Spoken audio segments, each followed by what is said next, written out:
book actually began as a project by a photographer named Nicholas Del Calzo, who decided to take the formal portraits of all of the living Medal of Honor recipients.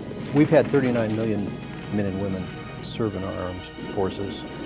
Of that number, less than 3,500 have received the Medal of Honor. And for years, up until really 1917, the medal was given sometimes rather casually.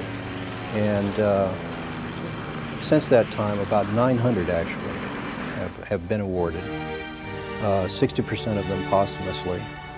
And of the remainder, we have only 135 Medal of Honor recipients still alive. If you take all these stories together, it's really a kind of American Iliad.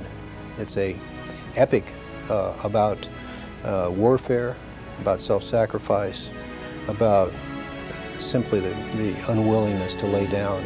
And it's an epic about country, honor, duty. I was an advisor to a Vietnamese infantry battalion, part of the 9th Vietnamese Infantry Division that was all the way down in 4th Corps, that's the Delta. And we've been chasing around a VC unit during Tet 68 for 2 months. They launched this ambush and killed and wounded 50 to 100 men in about 10 seconds. Very unpleasant experience. We were all pinned out in the middle of the open, and I brought back wounded soldiers and brought them back to a relatively safe area. Most of the times when I went back to go recover the wounded soldiers, there were enemy soldiers coming out of their foxholes to kill the wounded soldiers. So I managed to drive them off and mostly eliminate them. These stories are incredibly dramatic, but there's nothing self-dramatizing about these heroes. They believe that what they did was what any person should do and could do. And that's what makes them heroic figures, and that's what makes their stories, in a sense, moral tales. I think of the story of a guy named Jack Lucas, who at the age of 14 lied about how old he was and got into the Marines just after Pearl Harbor. He was restricted to a kind of administrative role. They were loaded aboard a troop ship to go to Iwo Jima. He went AWOL to go with them, stowed aboard that troop ship, and landed at Iwo Jima with his friends. And on the second day of battle there, he was fighting with them, and a couple of Japanese grenades landed near them, and he immediately just leapt on them. And this guy got the Medal of Honor, came back, promised his mother he would finish school, a 9th grader, wearing this medal around his neck. There's also the story of Bud Day. He was a pilot in Vietnam in 1967, I believe. He was shot down. When he ejected, he broke his arm in 3 places. He was immediately surrounded by North Vietnamese paramilitaries who beat the hell out of him. He managed to escape after 5 days.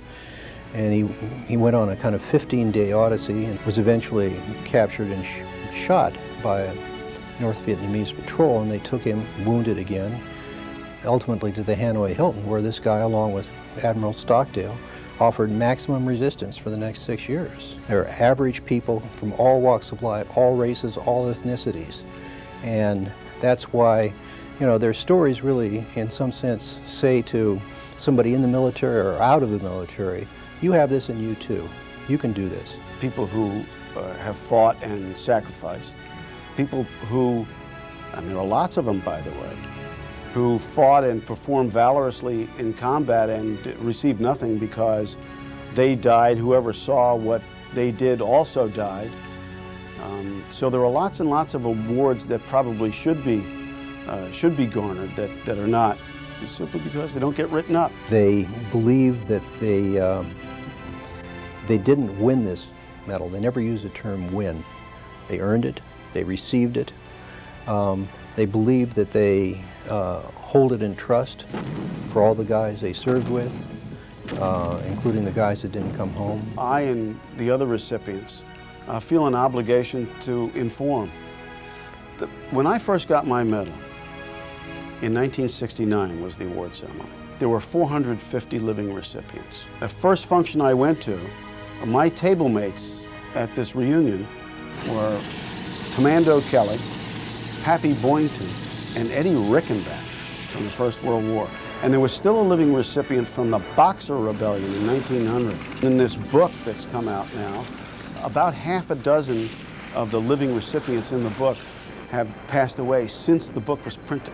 The legacy of the medal and service generally is a precious commodity and needs to be preserved orally and in writing, and we're trying our best to do that. Pass on lessons to the kids, and by the way, it's the kids who fight wars in any case and who defend freedom, not old people like me. So you got to keep the flame of liberty alive among kids, and that's what this is all about.